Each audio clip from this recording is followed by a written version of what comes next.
Welcome to another episode of Barman Saturdays, and this week I decided to take a look at The Three Little Pigs by Burbank Animation Studios. And I have to admit the film doesn't really appeal to me that much. I think part of the problem is it's just that it's 15 minutes long. And let's face it, The Three Little Pigs is definitely not a story that's going to take you 15 minutes to get through. It's a pretty thin little book. You might say it has a very poignant point about building your house, out of good material and other life lessons to be had in there too, I'm sure, but at the same time, can you really turn that into a 50-minute animated work without adding a lot of padding? No way. I do like some of the changes, like making the bad wolf, a con artist that cons the pigs out of all their money at one point, basically. But at the same time, he has a weasel that comes in that has really no purpose besides being, a comedic character that falls kind of flat because he's like, oh, you don't fleece pigs, boss, you fleece sheep. I'm like, we know. That's not the point. He's comparing them to sheep because he thinks they're going to be easy to fleece for their money. I mean, get with it, Weasel. And he repeats this point a couple of times.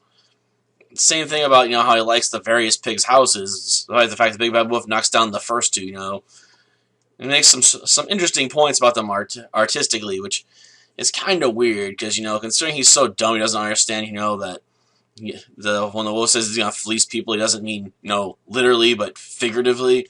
That he actually has some somewhat interesting opinions on house building for some reason.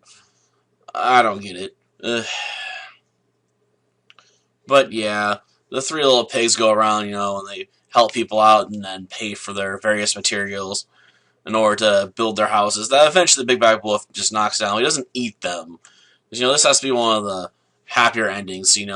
All the pigs get to live. And, the Big Bad Wolf gets sentenced to, building Mr. Grizzly Bear a house. Because, he's charging the pigs so much rent money. They decided, we have to leave our old house and build a new one. Of course, they got conned into buying, land that didn't belong to the wolf in the first place, as he was pretending to be Edward Fox. Because, he looks so different when he puts on a fake mustache. But, yeah. One of those films that, just doesn't feel very true to the spirit of the original, so it's kind of skippable. And it's not funny like the parody I've seen of The Three Little Pigs, where the wolf explains how he was framed for everything, and that was all a misunderstanding. Until next time, then. See ya.